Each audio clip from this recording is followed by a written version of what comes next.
Hello! Hello, hello. How's everybody doing today? I'm alive. I made it. I made it through another week. I feel like that's a real victory. Although last night, I burnt the ever-living shit out of my hand, and I'm so fortunate it didn't go to like third-degree blisters. It's still going to be messed up, and I'm going to have some real tender parts, but right now, it doesn't hurt so bad. So, we're working on some stuff. What's up, Captain Milk? Milkendor. How you doing today, buddy? How you feeling? How's your recovery, by the way? I haven't, I know that you're doing things, but I also haven't heard on, you know, how things going. Are you above ground? I am above ground, Daniel. How you doing? Unfortunately, the murder basement's no longer in the basement. As soon as I started streaming, I realized that it was going to destroy my computer. So, the basement is the attic. The attic is the basement. It's okay. What's up, Chris? Knee deep in gloom spike gets. That sounds like something that antibiotics could take care of. Good, Daniel. I'm glad to hear it. Glad to hear it.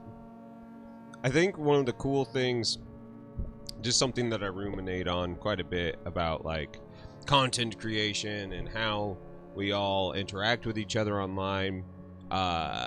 There were a lot of people who were like, don't split your audience. Captain Milk. Feeling alright. Physical therapy is slow and steady, making progress. Oh, excellent. Walking without a cane. That's fantastic, man. Although, I will say this. Canes are badass. So, if you got to keep one around just for, like, cool points, I say do it. It's such an interesting thing. Sometimes Twitch is, like, the place where everybody watches me. Sometimes YouTube is crazy busy. The other day, I had like 3 people watching me on Facebook, of which, like, I'm not catering to the Facebook audience, but it's nice to know that I can reach them, you know? There's something about that I really appreciate, being able to have those the ability to do that stuff. So it's pretty fucking sweet being able to stream to everybody, and I'm so glad that you're all here. It means a lot to me. What's up, Jared? Sorry I couldn't stay super long this morning, too. Chicks dig canes. It's written in stone. Daniel, a truer statement has never been uttered. Last time we built this dragon. That was pretty cool.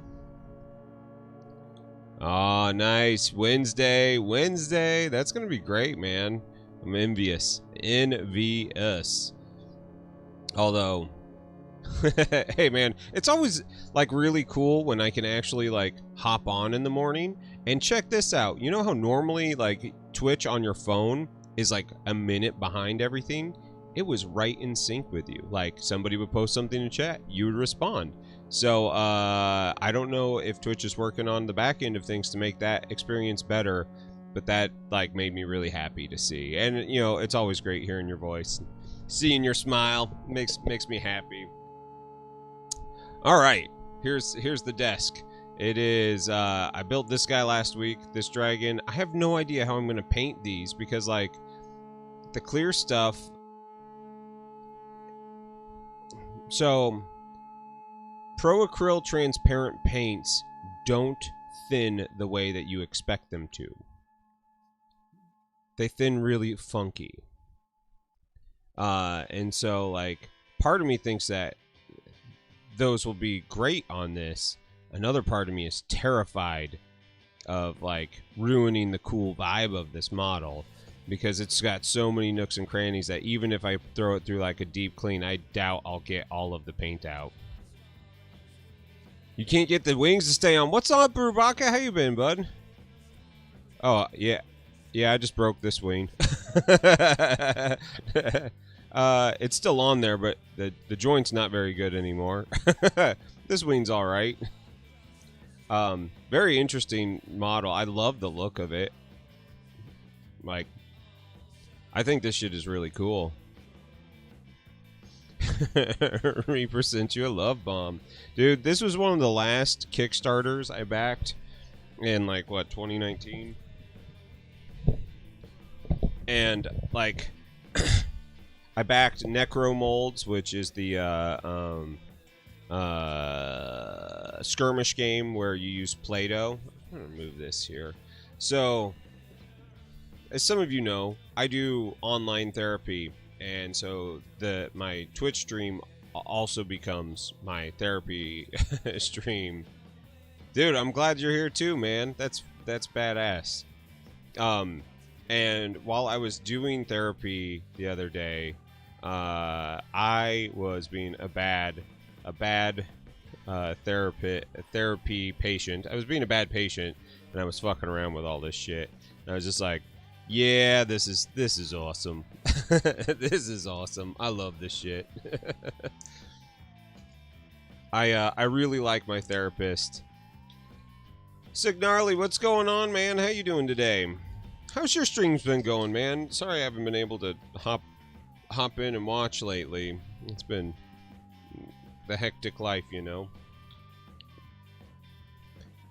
And yeah, like, guys, I know all of you know everyone here, and I know I'm really shitty at shouting people out, but if any of you feel like shouting out the streamers that are here, please do. Please do.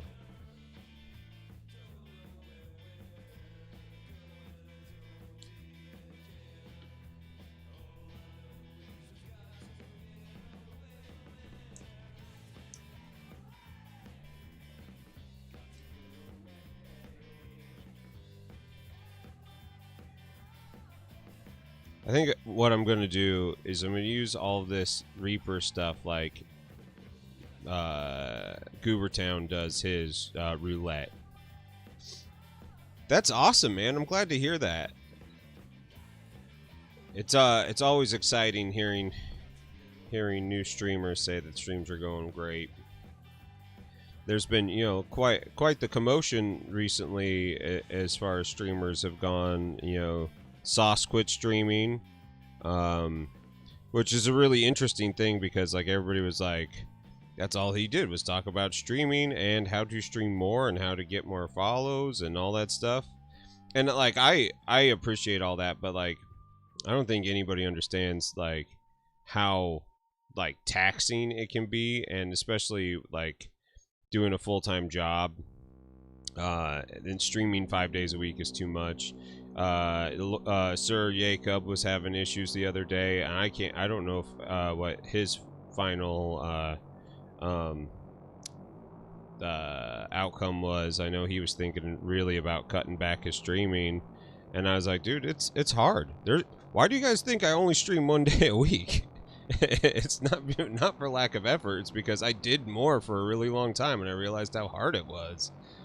So like, I appreciate everybody being you know, like ambitious, but also like mental health is a real fucking thing that we all have to like pay attention to. When your body and brain are like, hey, we are not happy, everybody pay attention to that shit, because like you'll end up like me with a kidney infection and just be like absolutely wrecked for months. Brubaka, I believe that, man. I've met you in person. It's sex personified.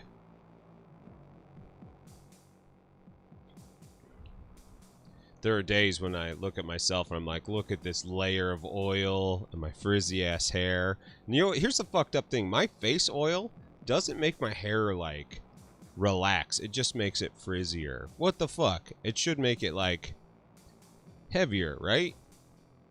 Am I just getting it wrong?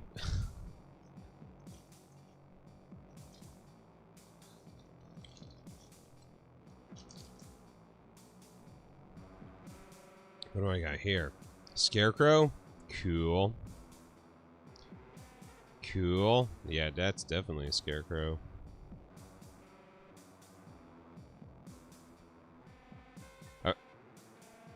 It's a pretty nice day here in St. Louis right now, but it gets stupid fucking hot here.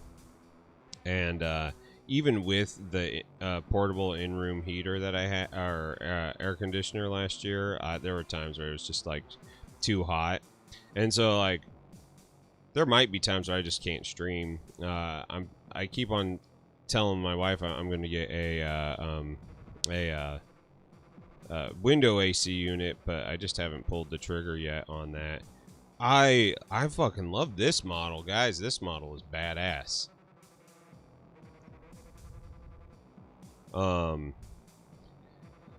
We're at that point, like, so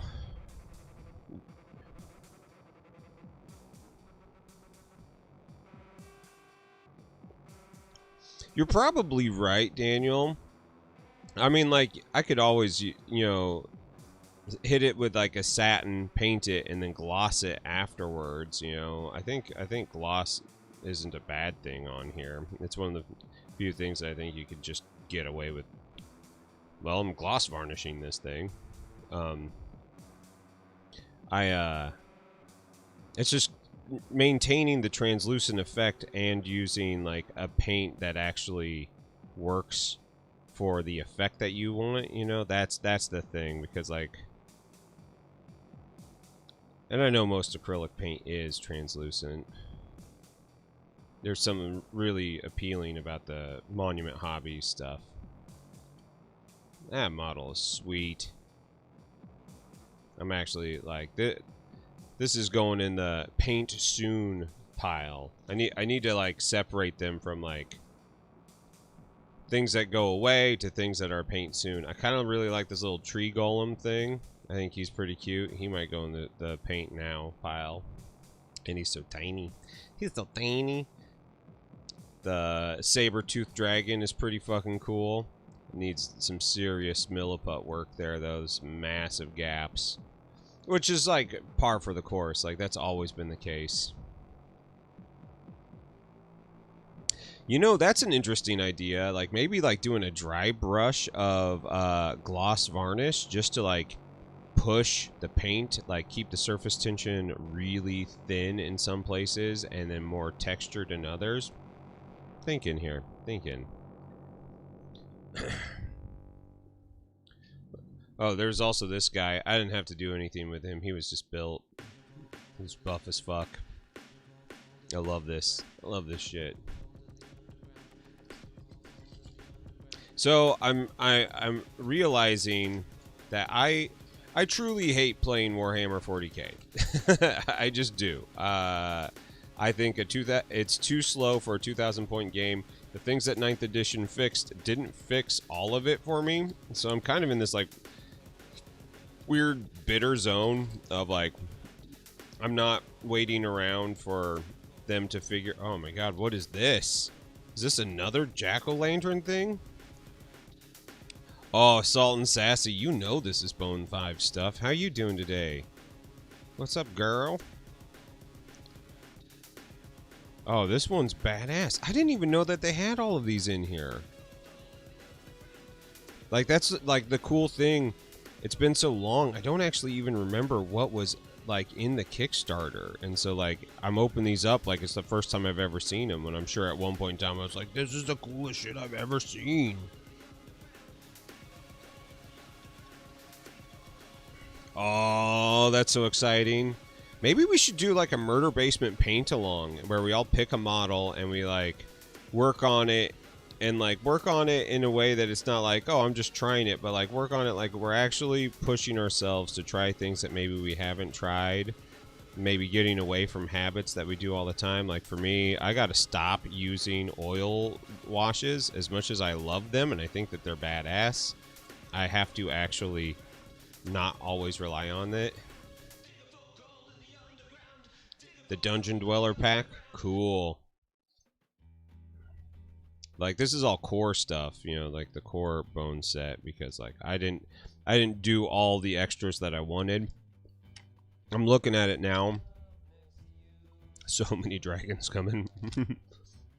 I'm looking at it now and like I'm a little afraid, because like I could spend another $200 to get the other packs that I want, and I just truly don't need it. Like it would be too much. And my wife and I, we had to have like a real solid conversation about like our finances in the future after. So like this week we had a meeting with a lawyer, things are on track for the buyout. You know, like it's actually like it feels good. I had some great news that our employee who we've trained up and worked hard with, she has decided that she wants to step up and buy into the company. So it isn't losing a person, it's gaining a person. And I think that that's really fucking exciting. She's so good, and she's gonna do awesome at it. And it just was one of those things. You're purposely not looking at it, yeah. Daniel, they just opened the Pledge Manager last week, so you can go back in and get late pledge stuff. All of it's available. So, you know, Mallory and I are just kind of like trying to figure out what to do, because, you know, her business still hasn't really picked up the way we were expecting it to. And maybe it will soon, but like, you know, the money that I'm getting from this needs to actually last a little bit longer if I'm in between jobs for a while, and that is going to be difficult because this is the first time I've had like actual money in a while, and I'm like, there's so much stuff that I've wanted that I haven't bought. Hell yes, thanks. Oh man, yeah, I'm glad that it was a thanks and not a thanks, you son of a bitch. So we had to have a real mature adult conversation the other night about things that I want to spend money on, things that I'm going to be selling. I'm selling my AdMech Imperial Knights army. It's mostly unbuilt. It started off as a knight army, and then I just started adding AdMech to it, and never actually really built much of the AdMech stuff. So I'm selling that. I'm selling my... Here's the sad thing. I'm selling a piece of musical gear that's like my favorite thing I own, and one of the best synths I've I own and exists. The problem with it is like it's so old. Like, I built this thing to spec from the old stuff. It's so old that the it's starting to have issues, and the chips aren't being made anymore. So I kind of like bought the Harley, the old antique Harley of synths, and that is not how I want to interact with music anymore. Like, I loved building synths when I did it, but also it's super time consuming. It's extremely stressful when shit doesn't work. I'm glad that you're back, sir. So yeah, I'm in this like weird zone of like, do I keep my most favorite synth of all time, even though it doesn't play well with stuff? It doesn't really stay in tune the way that you would hope. I mean, it's totally fine for what it is, but like also, it's a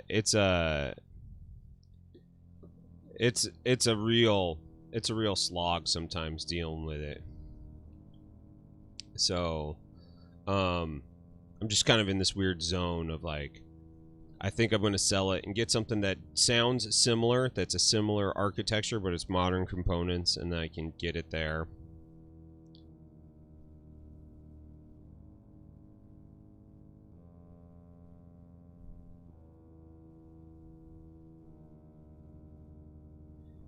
There are services. Yeah, I've thought about it. So the problem with that stuff is like, those people then defend your music.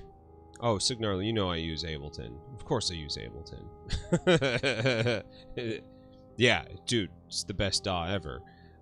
It's the only DAW that makes sense to me as far as like building parts and then laying out your composition. Like, it always felt like there was like the linear aspect of like Pro Tools never worked for me. So like I love Ableton and the way it works. Yeah, so Daniel, that's one of the interesting things. Like, okay, so I sign up for one of those things. People can use my music to stream, but then if people use my music in a way that is not like, say they use it on YouTube, those streaming services now can claim copyright claims on people, and I don't want that either. You know, I want if you know your man, that head is really tight in there. I just broke this arm off. Okay, let's get that head out.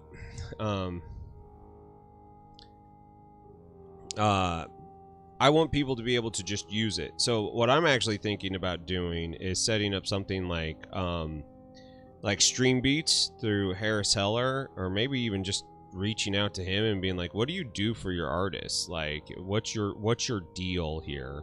Because I have a lot of music that I have and can add to your repertoire, and I think it would be a good fit, and then people could use it like all the time with zero issues, and that's really what I want, is a zero issue. Everybody gets to enjoy it. So it's just a little hard to figure that out. But like, truth be told, just people like downloading my music right now, I've made more money off of my music in the last year than I did in the last 5 years playing you know, live shows and shit like that. Like the Twitch community and having this like direct access to people who believe in you is so different than trying to like make it on your own out there in the wild. Look at how fucking cool this thing is. Guys. I know you don't have to buy Reaper Bones just to get the whole thing, just to get this one, but like, this is one of the best. Yeah, Daniel, you're totally right. And you know, and to be honest, I'm actually kind of looking forward to just have a regular ass job. Something that I report to someone on, that they can give me feedback, that, you know, we can work together, you know, like, and I know it's not going to be as utopian as I just made it out to be. Like, we all know that is not the way jobs work. But being self-employed for the last several years, for the last 11 years, my biggest complaint is like, once one project is done, the next one starts, and sometimes you don't have the drive to do it the way that you need to. And that's where I found myself at, you know, last year after COVID. I just kind of no longer had the drive to push it, and you know, that's not healthy for your business. So I am glad that I'm now made the change in my life necessary. Can I hug that many? Yes, you can. Yes, you can hug that many. Hug that many.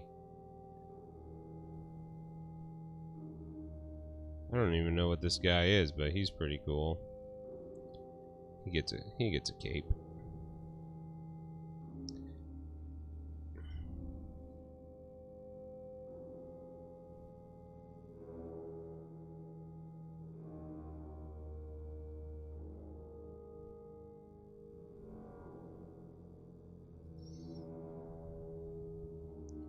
So, I don't know. I'm excited. I got some CompTIA certs I'm going to work through. Try to get my resume looking like, yeah, I may have been self-employed for 11 years, but that hasn't stopped me from wanting to change and move. Like, I'm a little paranoid about how people will view me. And my wife doesn't seem to think that that's a problem that I'll encounter much. But, you know, I am paranoid about it because I have been self-employed for the past 11 years, and I understand. I know my bad habits.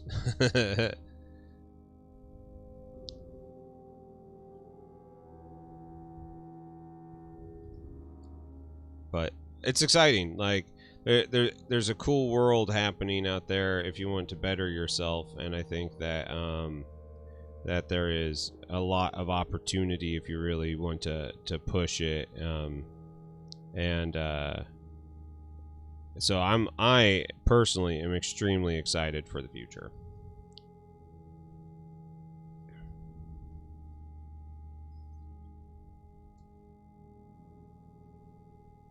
Ugh, too much super glue.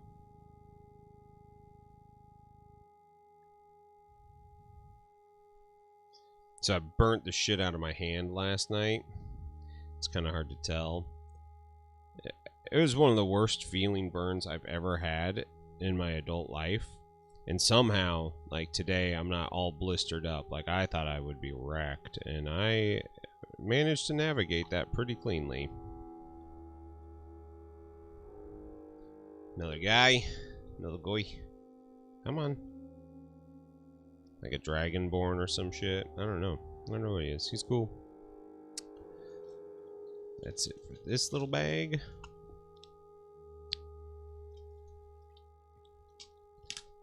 But I got a Wash U has a coding thing, of which I don't know if coding's the way I want to go. But it's an interesting idea to better myself over the next couple years.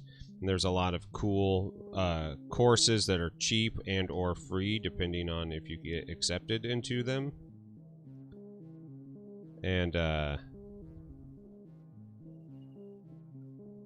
so like I applied for launch code, which would be really cool. And I applied for this Wash U thing, and Wash U was like, the awesome thing is like jobs are no longer, you know, only in St. Louis or only in Dallas or only in San Francisco. Like jobs are everywhere, and you can get a job anywhere now remotely, because so many places aren't coming back to the office the same way. I should open a hobby store, Chris. Like that is actually something that has been talked about, and I love that idea. Truthfully, I do. I don't think I have the patience, nor do I have the financial stability to make it through the slow beginning process. WashU is Washington University. It's one of the most like acclaimed schools in the United States. It's very expensive to go there, but if you go there, you kind of are like guaranteed a job. In whatever you do, it puts you close to the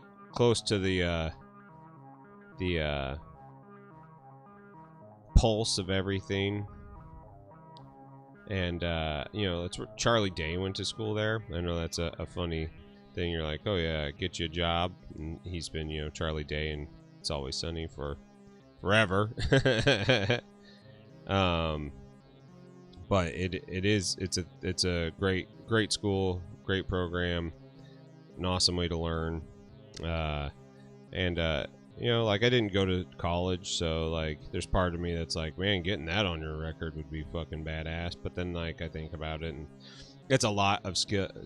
So I don't have a degree. Like here's the thing, like I didn't do any undergrad, like zero. So truthfully, at the age of 37, doing a 4-year bachelor's degree sounds like a complete and total waste of money to me, as like I need to be more on a fast track. And so there's a couple online schools that I've considered that would be like, like $12,000-$13,000 for a bachelor's degree that I can do at my own pace. And so I've been kind of thinking about that for like deep stuff.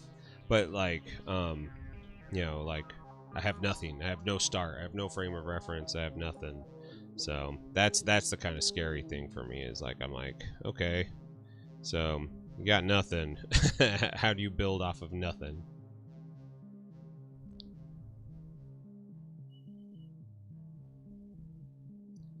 But I'm very excited about it. I think that it's cool.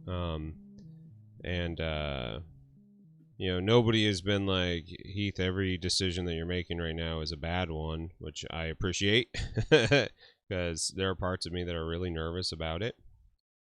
But also, like, it's life. We all go through this, and if you aren't open to the possibility of doing something new, you will get stuck somewhere. So I'm just kind of letting it come at me mentally, trying not to push anything too much, because I have had 11 years doing the same thing, and I've got some bad habits that aren't good.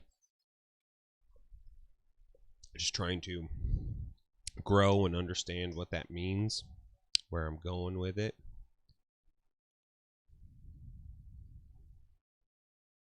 There it is.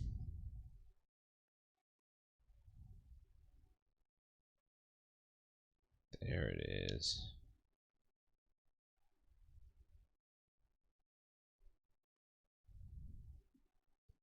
So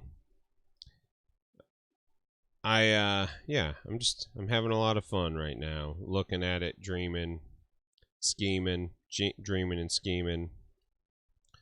Look at this thing. Look at this thing. This one I'm just painting. Like, the clear plastic is cool if it was like neon green, but since it's this kind of like Payne's gray, like, we're gonna paint this. Oh my god, there's just so many minis.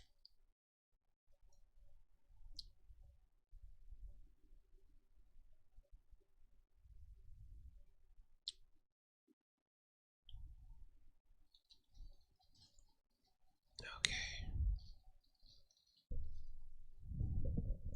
Just gonna take these and hope that everything's...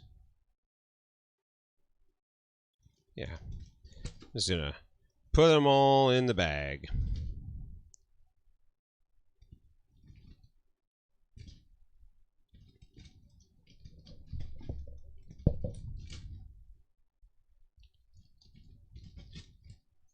Setting them somewhere else.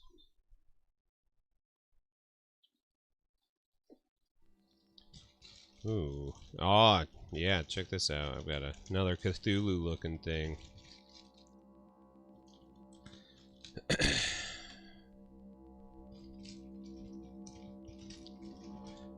But, you know, when people are like, Heath, you need to find something that you love, you know, you've been doing something you love for so long, like, it's going to be really important that you do that. And I'm kind of like, I kind of disagree a little bit. Like, while I appreciate the idea of finding something that I love, oh, I love this guy.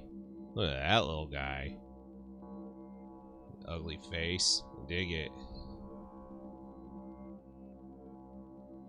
Yeah. Truthfully, I just actually have to find something that pays well. That's pretty key. And if I can find a supportive environment to do that in, that would be great. But I don't have the flexibility to not right now. So it would have been one thing if I would have started this with like an actual plan. Like, my business partner was a little confused, and rightfully so. Like, that I'm just like, I want out, and I don't have a plan what I'm doing, but I need to get out of here. I think he was like, you sure that's a good idea, dude? And I'm like, I don't know. I don't know. To be honest, I don't know.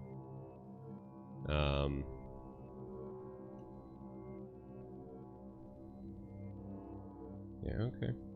So I just gotta think about this stuff.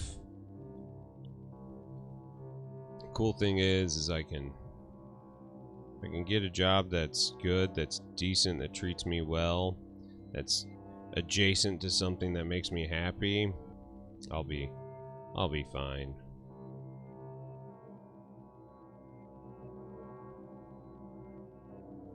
What's up, Hootie Hoot? How you doing?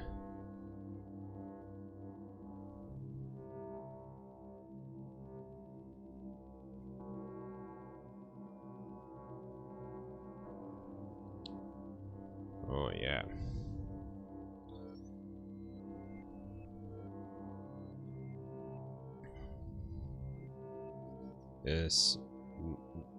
This model's insane.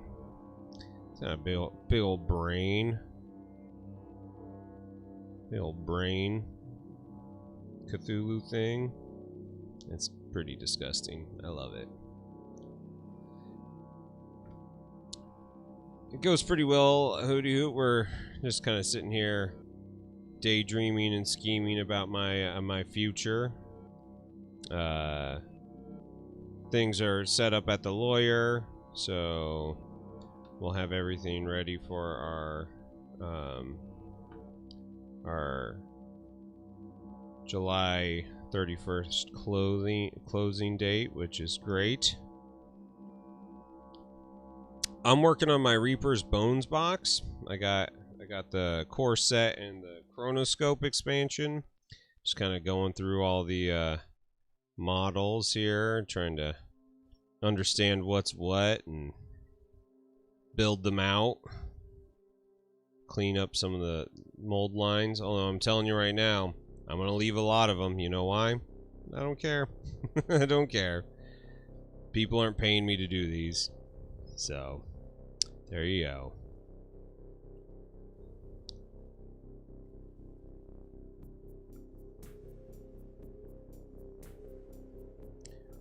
Nope. No, I just, I'm selling my business. So, I am going to be looking for a new job. Like, now. This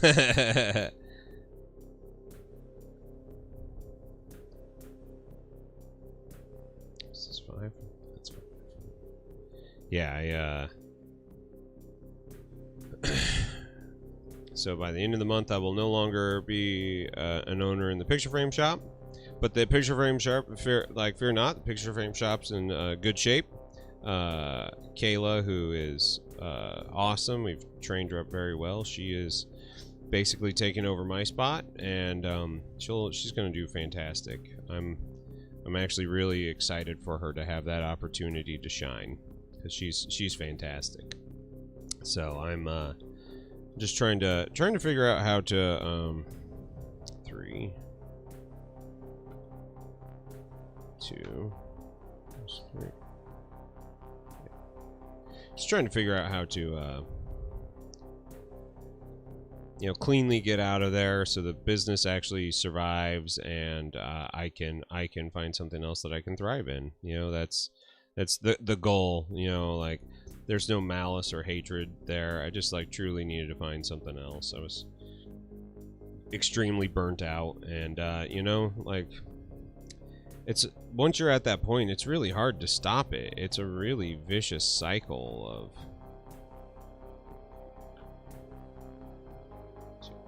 it's an extremely vicious cycle of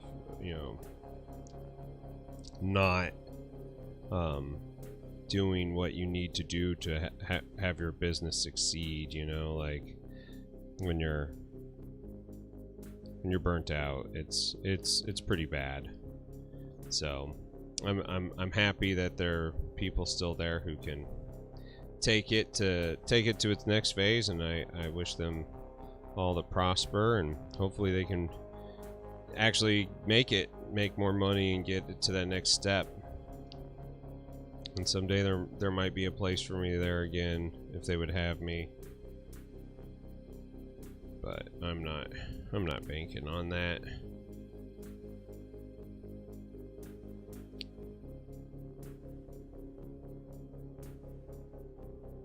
I think that's a little too optimistic of a thought.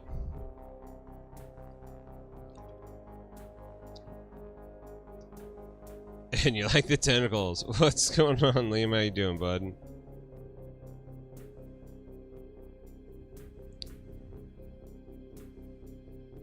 Libyan STI, how you doing? Welcome to the murder basement. Is this your first time here today? Or ever? I don't recognize that name. Ah, son of a bitch.